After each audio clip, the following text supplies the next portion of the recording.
Seigneur. Tu es bon, tu es bon. Tu es bon, tu es bon, tu es bon dans ma vie. Tu es bon, dans la vie de mon frère, dans la vie de ma soeur. Tu es bon, tu es bon. Tu es bon, tu es bon, le roi des rois.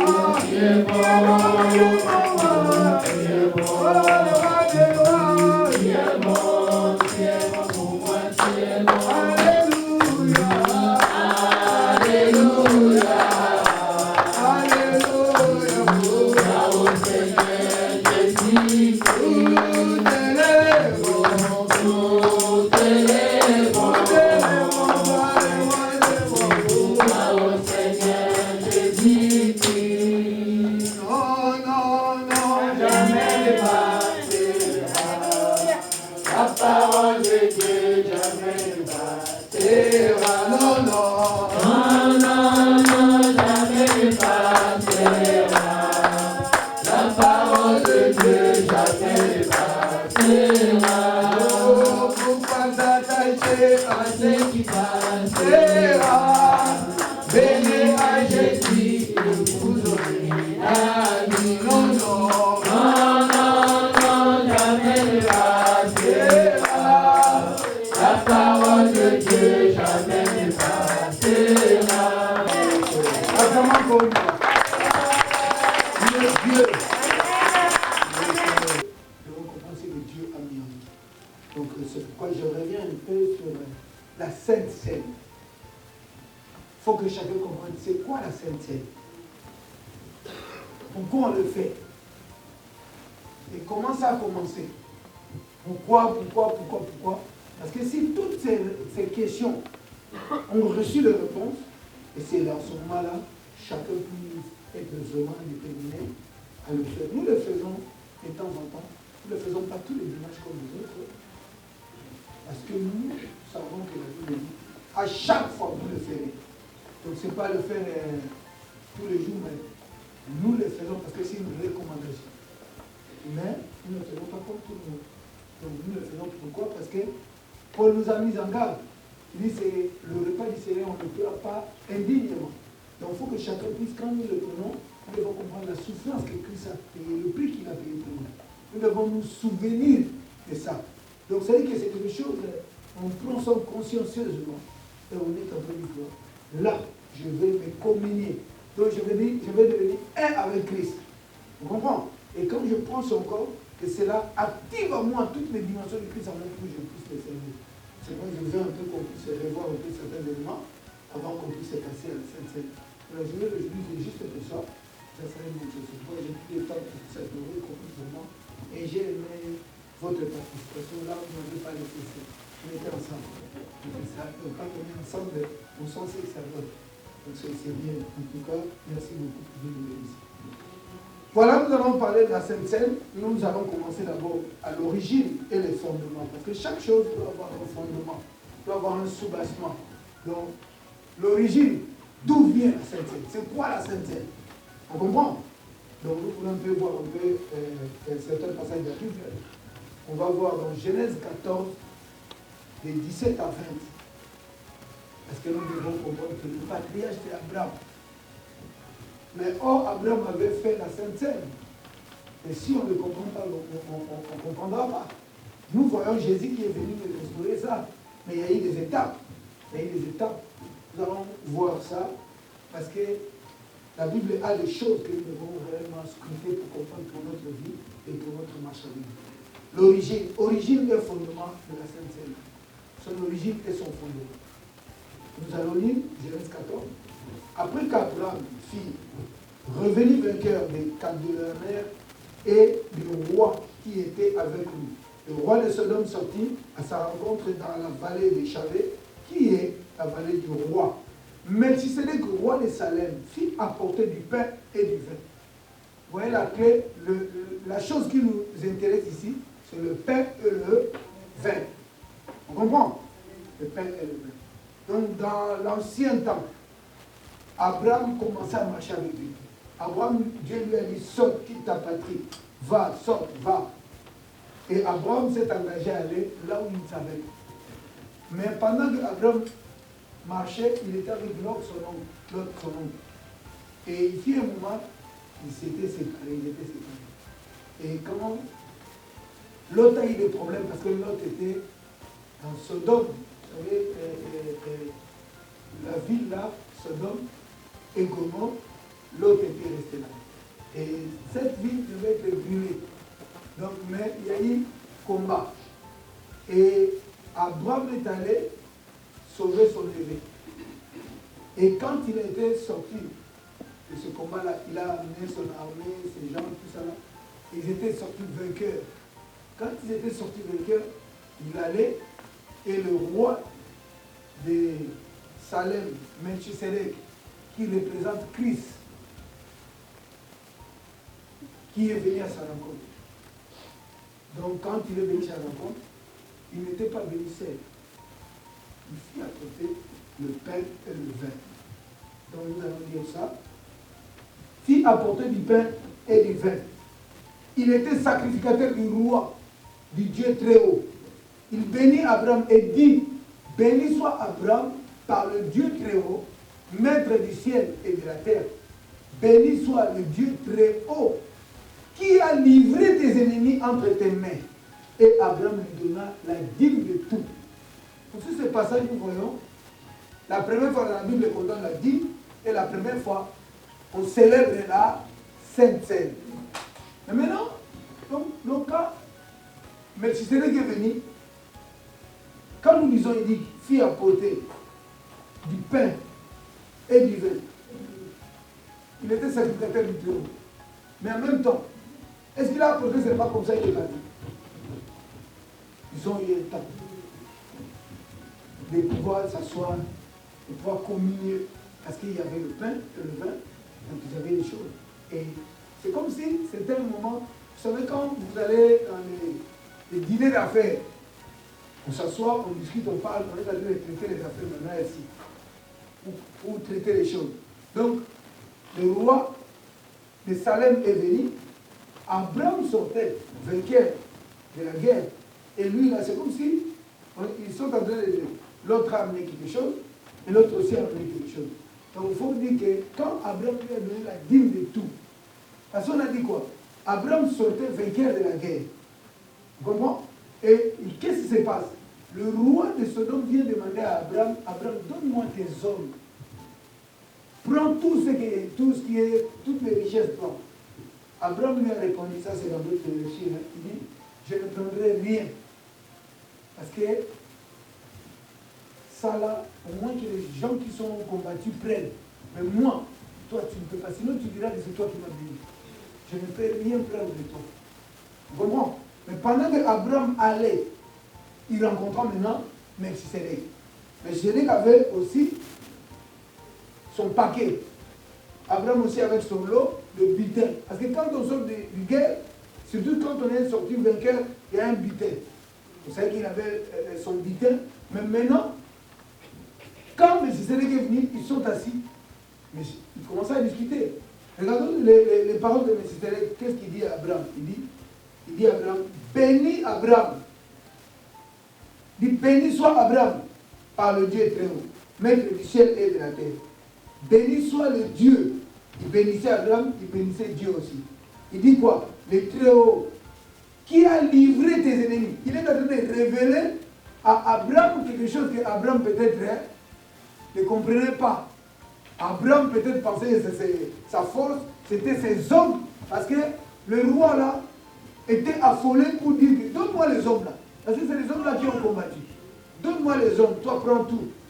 Mais Abraham a dit non. Mais maintenant, ce que Melchisedec révèle à Abraham, ce n'est pas ce que les gens là, le roi pensait ou comment. Il est à dire non, ce n'est pas les hommes, ce n'est pas toi. Il y a un Dieu qui a livré tes ennemis. C'est comme si Dieu les a mis en croc en jambe. Donc ils ne pourraient pas aller pour que toi tu. C'est comme si tu es en train de te battre avec une personne, parfois la personne est tombée. Toi tu montes déjà dessus. Donc c'est qu'il y a un travail qui a été fait avant toi. On comprend? Et quand Abraham a su comprendre ça, Abraham a donné à Melchisedec la dîme de tout. C'est quoi? Quand on dit la dîme de tout, s'il avait des bœufs, des moutons, il a donné S'il en avait 100, il donnait 10. Dans chaque... Donc dans tout ce qu'il avait, lui, il a essayé de donner à Melchizedek tout ça. Donc pour dire quoi? C'est là où nous comprenons que c'est la première fois dans la Bible,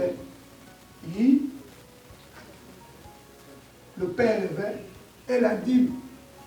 Donc tout a commencé là. Et nous tous, nous savons, nous sommes descendants d'Abraham. La Bible dit reconnaissons ou reconnaissez ceux qui ont la foi sont fils d'Abraham. Vous comprenez? Donc voilà. Cet acte solennel, parce que c'est ce que nous voulons faire ici, c'est un acte solennel. Donc nous voulons cet acte solennel de souvenir fut institué par le Seigneur Jésus. Là on parle de Jésus. Jésus l'a institué. On comprend? Jésus l'a institué. Jésus a dit, vous allez faire ça à ma mémoire. Vous allez faire. Donc nous venons, nous sommes en train de faire aujourd'hui avec Jésus. Mais nous voyons d'où vient cela. On parle de l'origine. Donc c'est là où ça vient. Donc cet acte solennel de Jésus fut institué par le Seigneur Jésus la nuit où il fut livré immédiatement après avoir célébré la dernière Pâque avec ses disciples et donc l'accomplissement de ce que nous voyons dans l'ombre. Donc ce que Jésus vient accomplir avec ses disciples, c'était quelque chose qui était dans l'ombre. Personne ne l'a fait. À part Abraham, il n'y a que Jésus qui vient de l'accomplir. Donc dans l'ombre, la chose existait, mais Jésus l'a amené à la réalité. Et il a fixé, il a scellé. Donc ce que nous devons comprendre, et quand nous le faisons, ça nous connecte automatiquement à notre Père, le patriarche.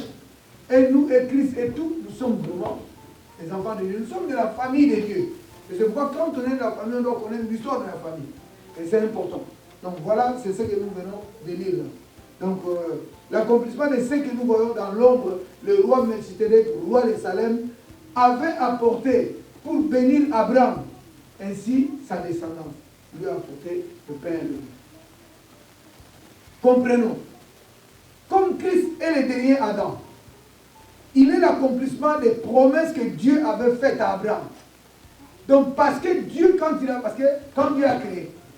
créé Adam. Adam était le premier-né. Mais Adam a succombé. D'Adam jusqu'aujourd'hui, si nous fonctionnons charnellement, cela vient d'Adam. On comprend? Mais maintenant, Christ était venu pour remplacer Adam. Parce qu'on dit, Christ est le deuxième, ou pas le deuxième, mais le dernier Adam. On comprend? On dit le premier Adam était un être charnel, un être vivant. On comprend? Mais le dernier qui est Christ était un esprit vivifiant. Donc Christ, en Christ, qu'est-ce que nous recevons? Nous recevons l'esprit de Dieu pour vivre en accord avec Dieu. Or, en Adam, nous avons reçu les sentiments charnels, tout ce qui est un homme vivant. Donc nous vivons, nous faisons tout ce qu'on peut faire comme, en tant qu'humain. Dans le côté humain, c'est là où il avait les sentiments.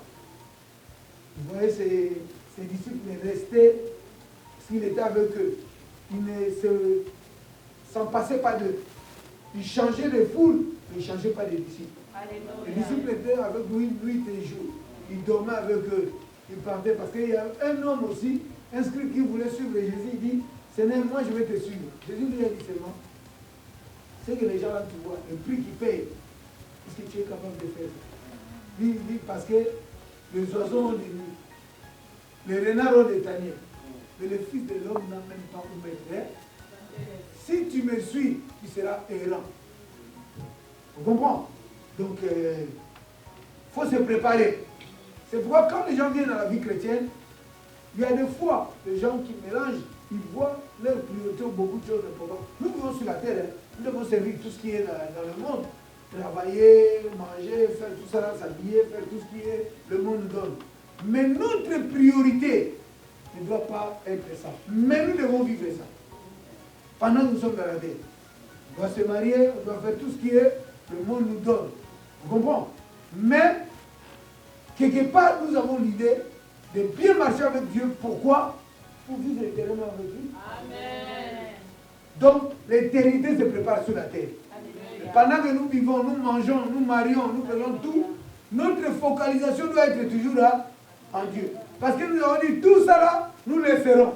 Les mariages, nous les ferons. Tout ce que nous pouvons avoir, nous le ferons. Nos maisons, nous le ferons tout. C'est pourquoi il ne faut pas s'attacher trop à ça, sinon tu vas perdre là-bas. Donc nous sommes ici, mais nous nous préparons là-bas.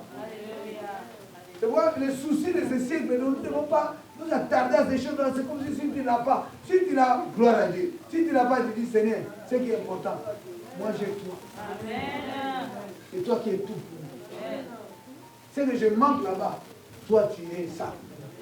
Donc nous devons nous attacher à Christ. C'est lui qui est tout pour nous. Donc voilà. Donc c'est un moment mis à part pour se rappeler de ses souffrances ainsi que sa mort, son corps livré, son sang répandu. Le calvaire et tous ces souvenirs sacrés représentent à l'esprit des participants. Tous ceux qui participent là doivent comprendre que moi je sois l'enfant de Dieu. C'est-à-dire qu'il a souffert, on l'a fouetté. Ça c'est un moment que nous puissions réellement nous souvenir. Pour dire non, ce qu'il a fait. Maintenant, c'est pourquoi quand tu prendras à cette scène, ça te donne la force là. Parce qu'il a tenu bon jusqu'au bout. Vous comprenez? Quand nous prenons son corps et son sang, nous nous communions avec lui. Vous comprenez? Parce qu'il a dit quoi? Mon corps est une nourriture et mon sang c'est un breuvage. Et quand j'ai voulu donner l'image du breuvage, vous savez, c'est que le breuvage, c'est... je me suis, pour illustrer ça, je suis parti vers... vous savez, comment dire, il y a des romans d'Astérix. Hein? Les Gaulois avaient la potion magique. Je ne sais pas s'il y a des gens qui disaient ça. Hein? Vous allez voir que quand on prend la potion magique, Astérix devient fort. Vous comprenez? Il faisait des exploits. Mais sa force là, si à un moment, si c'est des doses, hein, si c'est fini, il devient normal. Il va encore aller voir l'autre là qui faisait la potion. Vous comprenez? Donc pour nous aussi, en tant qu'enfants de Dieu, nous avons besoin de ces breuvages. À chaque fois, quand nous prenons ça, nous sommes aguerris dans la marche avec Dieu. Tu vois, à chaque fois, nous devons, c'est comme la batterie. Un moment, il faut recharger. Vous savez, vous avez tous les téléphones, non? Plus tu parles trop, plus c'est. Hein? Après, il faut se voir. C'est pourquoi quand nous venons dans la communauté, que ce soit un dimanche, c'est pour nous recharger. Nous devons être connectés.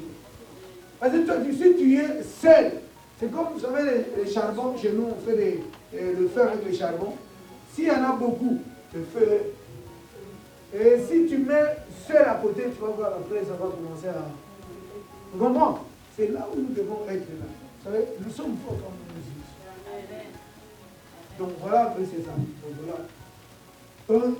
Il est tout à fait impossible de se rappeler de la passion du Seigneur Jésus sans que notre cœur s'y répande par l'adoration et la louange. Ainsi, le repas du Seigneur est un moment d'adoration publique où on loue Dieu pour tout ce qu'il est et ce qu'il a fait pour nous. Donc, quand nous sommes là, nous devons réellement avoir la joie. La joie là, pour dire quoi? Pourquoi cette joie? Quand tu te souviens de tout ce qu'il a payé, le prix qu'il a payé pour que toi tu deviens enfant de Dieu. Donc nous bénéficions tout. Nous sommes privilégiés. Mais parce que l'autre a payé le prix et nous bénéficions seulement. C'est pourquoi quand je souviens, je dis, et je dois l'adorer, je dois le célébrer, je dois l'honorer de tout mon cœur pour ce qu'il a fait. Je me souviens, je reconnais ce qu'il a fait, le prix qu'il a payé. Et ça, les souvenirs doivent passer dans notre esprit. Célébration des témoignages et de l'unité. Les raisons, ça je vous donne les raisons de ce que nous faisons. Hein? Donc, quand nous sommes là, nous puisons ce principe toujours dans Exode. Hein? Exode 12, 4. Regardons. Chaque principe que nous prenons ici, c'est le principe que Dieu a donné depuis longtemps. Vous comprenez? Dans Exode 12, 4, Dieu a dit, si la maison est peu nombreuse pour un agneau, on le prendra avec son plus proche voisin. Selon le nombre de personnes, vous compterez pour cet agneau d'après ce que chacun peut manger. Donc ça dit quoi? Dieu a dit, si vous voulez célébrer la Pâque, vous allez manger l'agneau. Vous qui êtes là, si vous n'êtes pas nombreux dans la maison, il faut appeler Dieu. C'est la vie que nous menons. Dieu nous a appris tout. Ça, c'est pas moi qui ai écrit. C'est Dieu qui dit, si la maison est peu nombreuse pour un agneau, on le prendra avec son plus proche voisin. Donc Dieu déjà nous montre comment avoir l'esprit de partage. Dieu nous enlève le go. Parce que la vie est vie quand tu as rencontre de deux personnes ou deux choses. Sinon, il n'y aura pas de vie. Tu comprends? Et c'est pourquoi Dieu a dit, il n'est pas bon que l'homme soit seul. La Bible dit, deux valent mieux qu'un. Tu comprends? Ça, c'est les choses que Dieu dit. En outre, la Sainte Seine du Seigneur est un témoignage de l'unité du corps de Christ. Donc, comme nous sommes là, nous témoignons cette unité. Nous sommes tous unis en Christ. L'unité du corps de Christ. Car le pain est l'image du corps. Vous allez voir dans la Sainte Seine, il y a beaucoup de principes à structurer là. Nous disons la Sainte Seine. Quand Jésus a dit, le pain symbolise le corps. Mais nous aussi, nous sommes là le corps du Christ. Un corps est rempli de plusieurs membres. Vous comprenez? Il y a la main, il y a le pied, il y a tout ça là. Il n'y a pas que le pied qui va dire que moi je suis le corps. Sinon il va oublier les mains. Ce n'est pas la main qui va dire que c'est moi seulement. C'est tout ensemble, c'est le corps. Donc pour dire quoi? Si nous sommes corps, nous devons nous considérer les uns les autres. Vous comprenez? Nous devons aussi mettre les choses pour être unis et fonctionner comme une. Ça c'est quelque chose d'important. Car le pain est l'image du corps, de son corps composé de tous les vrais croyants. En participant à ce pain, le croyant témoigne qu'il est uni à tous les vrais enfants de Dieu. Nous les prenons ici, et je sens que je suis uni avec tel partout. Parce que nous sommes le corps. Et Jésus a dit quoi? Je leur ai donné ma gloire pour qu'ils soient un. Donc quand nous mangeons ça, nous partageons. Je vous ai dit toujours, la chose qui nous unit, c'est Christ. Mais maintenant, la seule chose qui nous unit, c'est Christ comment? Parce que nous tous, nous rencontrons la Christ. C'est-à-dire quoi? Je vous explique toujours, je dis, c'est comme si la chair là est Christ. Vous comprenez? Si moi je viens, je tiens ici, Habib vient peu. Habib vient tenir ça aussi. Donc ça c'est Christ. Hein? Lui il tient. Il est connecté à qui? Si moi je viens, je fais comme ça. Qu'est-ce qui m'unit, moi et Habib? C'est la chaise. Si je dis, maman Jeanne, viens encore tenir. Donc, ce qui va nous unir, c'est quoi? C'est la chaise. Donc, ce qui est important pour nous, ce n'est pas parce qu'on est ensemble, mais c'est parce que chacun d'entre nous est connecté en Christ. Si chacun d'entre nous est connecté en Christ, les mêmes principes que moi, je dois respecter, c'est ce qui est vrai. Et ce principe nous unit même. Et en même temps, dans le fonctionnement naturel, nous sommes unis. Nous sommes unis, nous fonctionnons comme ça, mais nous partageons le même principe, qui est Christ. C'est ça la force de cette émission. C'est pourquoi, dans ce repas-là, nous devons comprendre que nous nous communions avec lui. Donc nous nous unissons avec lui. Parce que nous sommes son corps. Il dit, ce pain est mon corps, je vous donne. Vous comprenez? Et le corps que nous puissions. Donc nous tous, nous rentrons dans le corps. Donc quand tu es dans le corps, il n'y a pas moi, il y a nous. Vous comprenez? Donc voilà, en participant à ce pain, le croyant témoigne qu'il est uni à tous les vrais enfants de Dieu. Et la coupe est l'image de son sang. versé pour nous, qui nous sanctifie de tout péché et nous unit avec lui. Et tous ceux qui ont été purifiés par le précieux sang du Christ, parce qu'il nous purifie par son sang.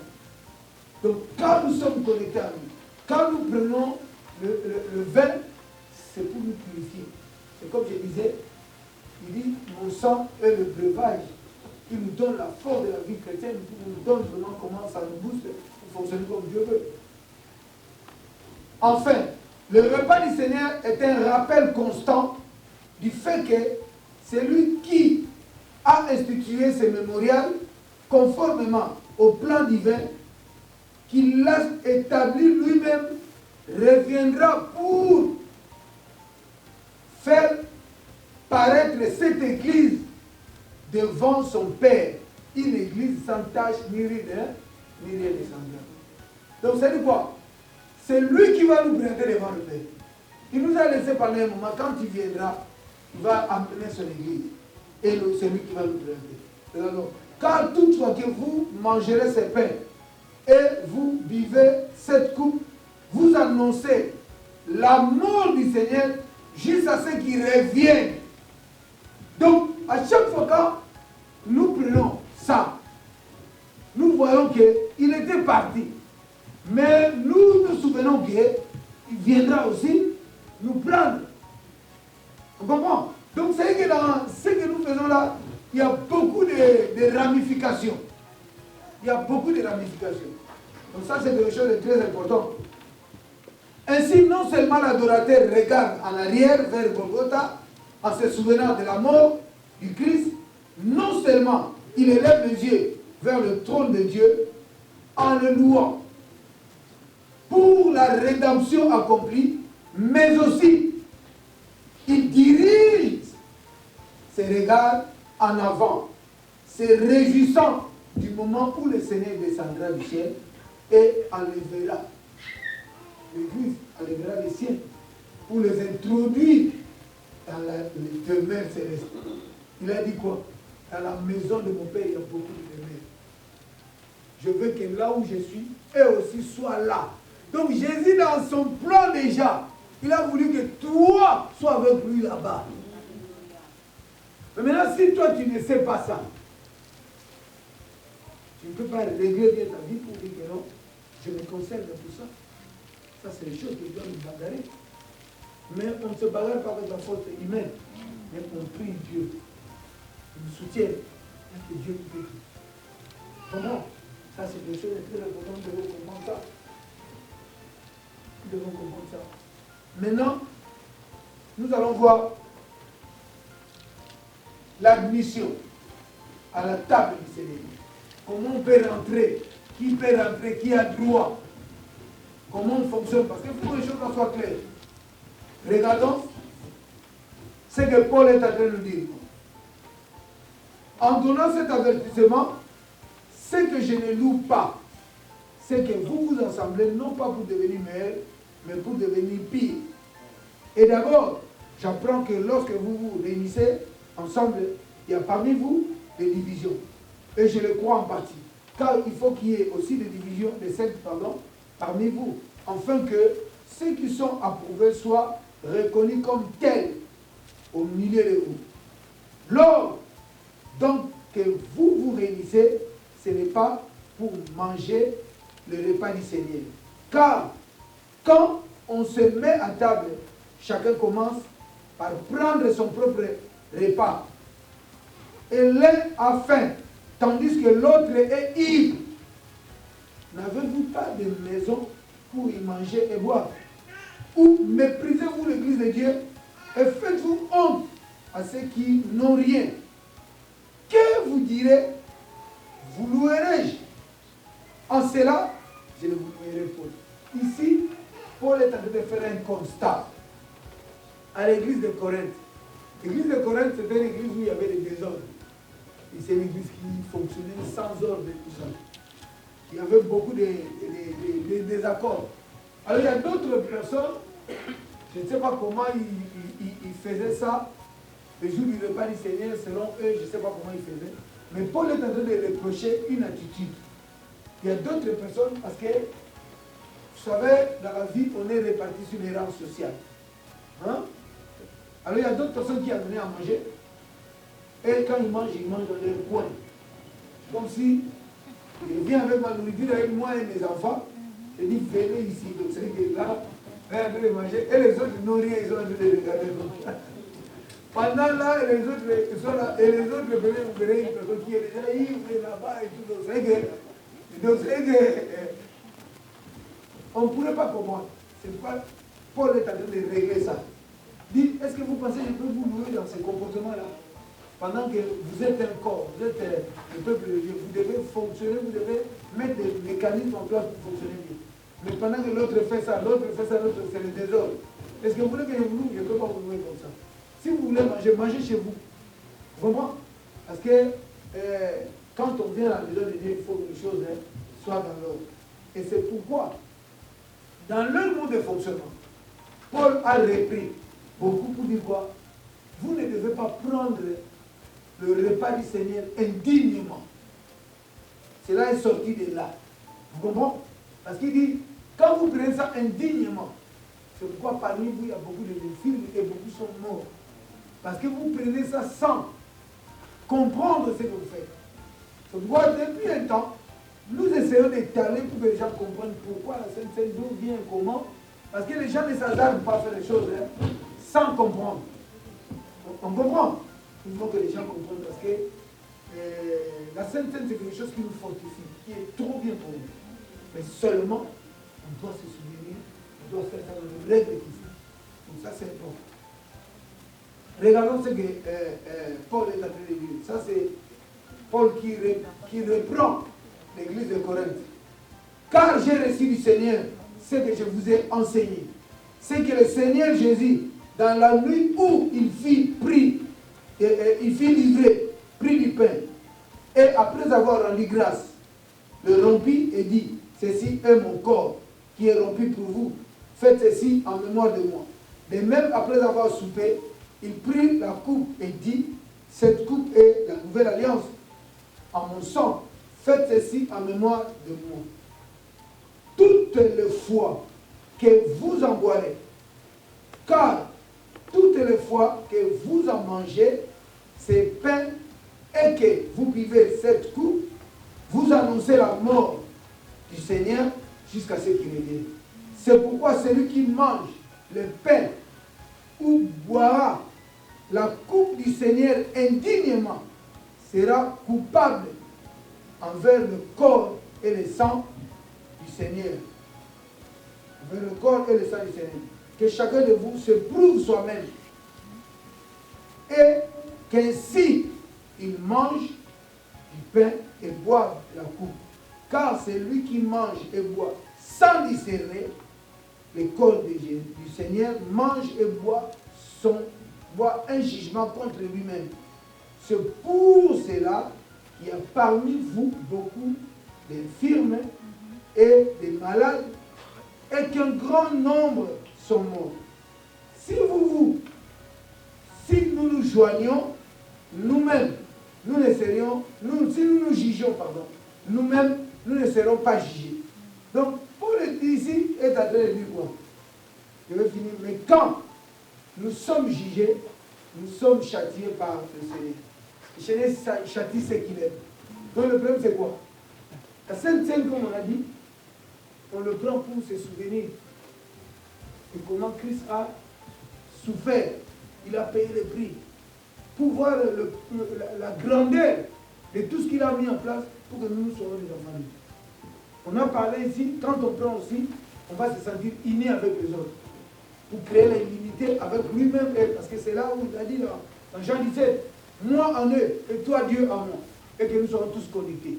Donc ça va amener la vie communautaire, l'unité, le corps. Donc toutes ces choses nous devons comprendre. Ça nous booste parce que ça nous unit avec Christ. Donc nous ne devons pas le prendre indignement. C'est pourquoi nous préparons même quelques jours de jeûne avant pour que les gens puissent se purifier. S'il y avait des choses, je demande pardon, même pendant qu'on est en train de parler, pendant que tu comprends les choses.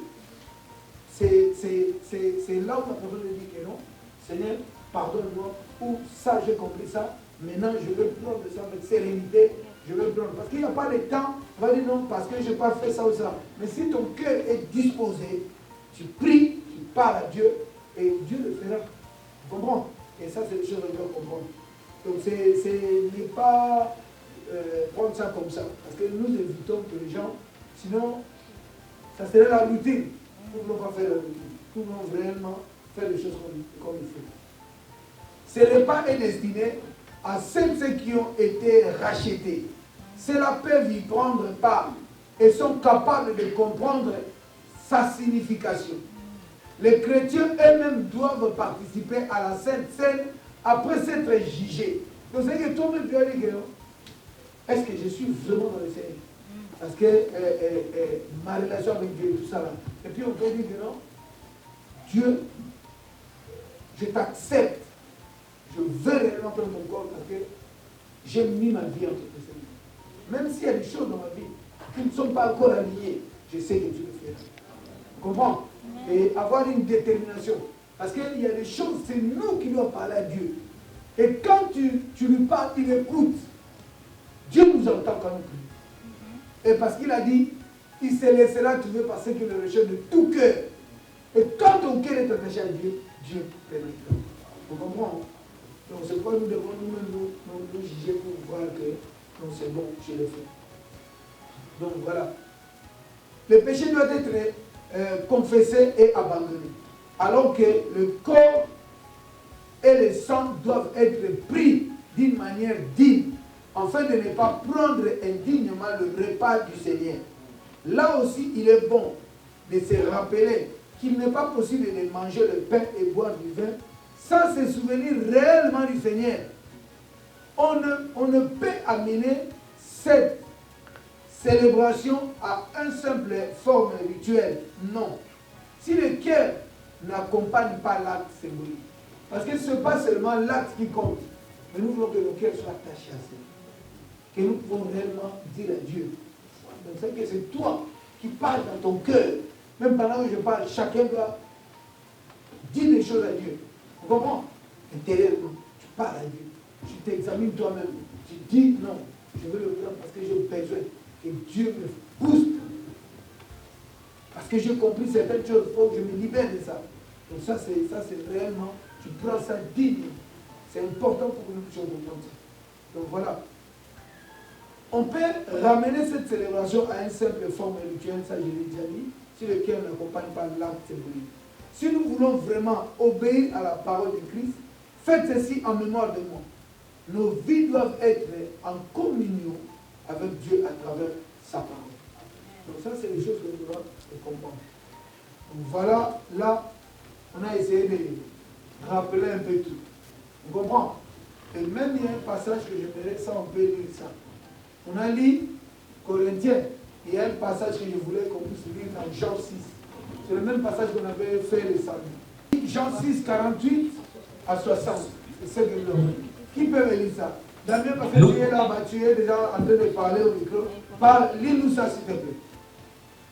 Tu dis Jean 6? Ouais, 48 à 60. 48 à 60. Je suis le pain de vie, vos ancêtres ont mangé la manne dans le désert et ils sont pourtant morts. Mais le pain qui descend du ciel est tel que celui qui en mange qui ne mourra pas. Je suis le pain vivant descendu du ciel. Si quelqu'un mange de ce pain, il vivra pour toujours. Le pain que je donnerai, c'est ma chair, je la donne afin que le monde vive. Là-dessus, les Juifs discutaient vivement entre eux. Comment cet homme peut-il nous donner sa chair à manger? Demandait-il. Jésus leur dit, oui, je vous le déclare, c'est la vérité. Si vous ne mangez pas la chair du Fils de l'homme et si vous ne buvez pas son sang, vous n'aurez pas la vie en vous. Qui mange ma chair et boit mon sang possède la vie éternelle et je le relèverai de la mort au dernier jour. Amen. Car ma chair est une vraie nourriture et mon sang est une vraie boisson. Lui qui mange ma chair et boit mon sang demeure uni à moi et moi à lui. Le Père qui m'a envoyé est vivant et je vis par lui, de même celui qui me mange vivra par moi.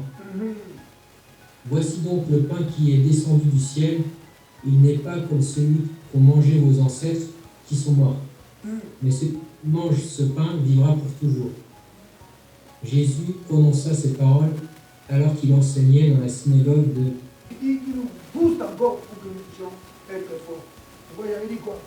Si à chaque fois nous le faisons, comme il dit, faites ceci en mémoire de nous. Donc à chaque fois nous faisons, c'est pour que nous puissions nous booster. C'est comme s'il faut recharger ta batterie. Donc tu te recharges. Aujourd'hui, nous voyons que tout c'est réellement être détendu, te souvenir de Christ, et voir que non, si aujourd'hui je suis chrétien, parce qu'il a payé. Il a payé le prix de la souffrance. Il est mort pour moi. Et moi, je me suis levé. Je me suis levé de lui. C'est lui qui a donné un frère, une sœur. Si nous sommes là, parce que c'est lui. Nous ne sommes pas là réunis autour de qui que ce soit. Nous sommes réunis autour de son nom. C'est lui qui nous a unis. Parce que chacun d'entre nous ici, peut-être là où il a reçu Jésus, moi je n'étais pas, on n'était pas là, on ne connaissait pas. Mais c'est Dieu qui conduit le pas du juste. Le fait que toi tu sois là, ce n'est pas un hasard, mais c'est le plan de Dieu. Et Jésus a dit clairement, personne ne vient à moi, sur le Père qui m'a envoyé le latin. Venir à Dieu, ce n'est pas une messe à faire, sinon tout le monde devait venir. Vous comprenez? Mais il y a des gens que Dieu a déjà sélectionnés. Déjà préparé. C'est pourquoi nous disons, quand nous allons annoncer, nous travaillons pour que ceux que Dieu a déjà inscrit leur nom dans le livre de vie viennent. Et ceux qui sont de Dieu, comme Jésus a dit, mes brebis entendent leur voix et me suivent. Ceux qui sont de Dieu marqueront toujours la différence. Il peut être avec les gens, il peut être... mais il y a des gens qui ont la marque de Dieu en eux. Et c'est pourquoi quand le changement vient, quand les gens viennent, les gens sont surpris. Parce qu'ils ne comprennent pas. Mais Dieu déjà a, comme Paul, il tuait les chrétiens. Mais comme dans le plan de Dieu, il était déjà, Dieu a tout fait pour toi, pour les récupérer. Tu comprends? Ça, c'est les choses que nous devons comprendre. Donc, dans ce passage-là, nous venons de lire, c'est les avantages ou les bénéfices que nous savons quand nous prenons le corps et le sang. Nous nous unissons avec nous. Nous devenons un même plan, le même esprit. Ça nous booste, ça nous donne la force d'aller de l'avant et à faire la volonté de Dieu. Parce que lui-même, il a fait la volonté de Dieu. Et quand il se connecte avec nous, c'est comme si, à côté de moi, un homme puissant. Tu sais, quand dans des quartiers, des fois, même ici, il y a des gangs. Si les gangs de l'autre côté, ils t'ont interdit de rentrer dans ce quartier-là, tu vas voir si tu veux aller même de l'autre côté, là, tu vas faire le tout. Mais le jour que tu seras avec un homme fort, tu vas passer, tu sais que même si lui vient après toi, tu vas passer. Même les gens qui te cherchaient, ils vont voir peur. Il passe ici, donc qu'est-ce qui se passe? Il n'a pas un problème, lui là. Ils ne viendront pas comme ça parce qu'il va dire, mais lui là, on l'a interdit. Il vient nous dévier, mais toi tu sais que non, il y a un homme fort. S'il me touche, l'homme fort va intervenir. Ou même s'il est à côté de moi, quand ils vont me voir, ils auront peur de l'homme fort. Parce que c'est pas, ils ont peur de moi. Mais ils ne vont pas me toucher parce que je suis protégé. Je suis avec l'homme fort. Donc c'est pourquoi nous aussi, prendre son corps et son sang, ils viennent encore nous booster. Ils viennent nous booster. Ils viennent encore nous. Là, nous avons passé beaucoup de temps. Il nous reste 30 minutes. On va gérer. Donc nous allons passer à l'acte. Nous allons prendre la Sainte Seine. Donc, levons nos mains, je vais prier pour notre vie. Père, je te dis infiniment merci pour cette journée, pour ce moment, au Dieu, que nous étions réellement en communion avec toi. Nous nous sommes donnés à toi comme toi tu t'es donné à nous. Tu as payé le prix et tu t'es donné en rançon pour que nous devenions des enfants de Dieu. Et aujourd'hui, Père, c'est un jour qu'on a même programmé pour prendre ton corps et ton sang. Donc nous avons pu, Père, voir lorsque cela nous booste. Lorsque, oh Dieu, Père, une partie de toi naisse dans nos vies. Et nous serons réellement ce que toi tu veux que nous soyons. Je bénis comme son nom, je bénis le retour de tout un chacun. Je prie, Père, et gloire.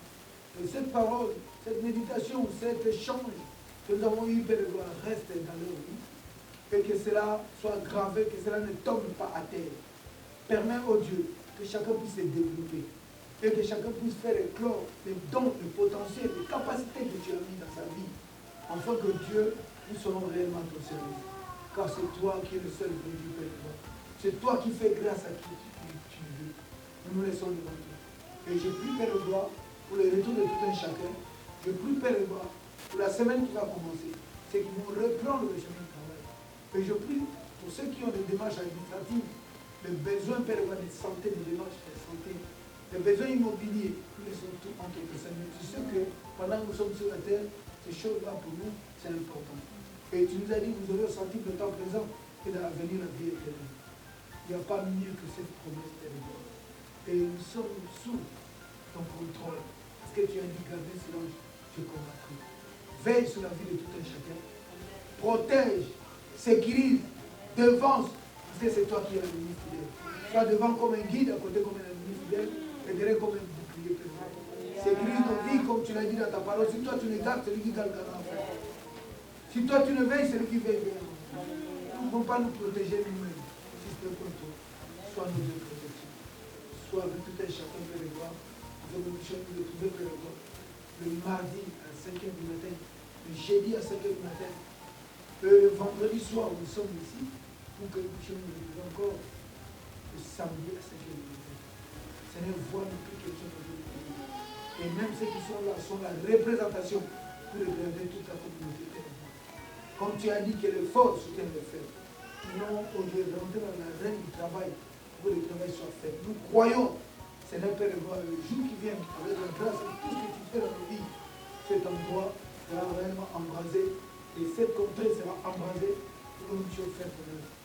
Parce que tu as dit, nous sommes ouvriers avec toi. Nous voulons continuer avec toi, toi l'homme fort qui est à côté de nous. Tu nous donnes la sécurité, la force, que nous puissions aller faire cette œuvre. Sois béni, mon Dieu, sois loué, sois glorifié. En le nom puissant de Jésus-Christ, ainsi que nous disons tous Amen. Amen. Rentrons dans la paix du Seigneur.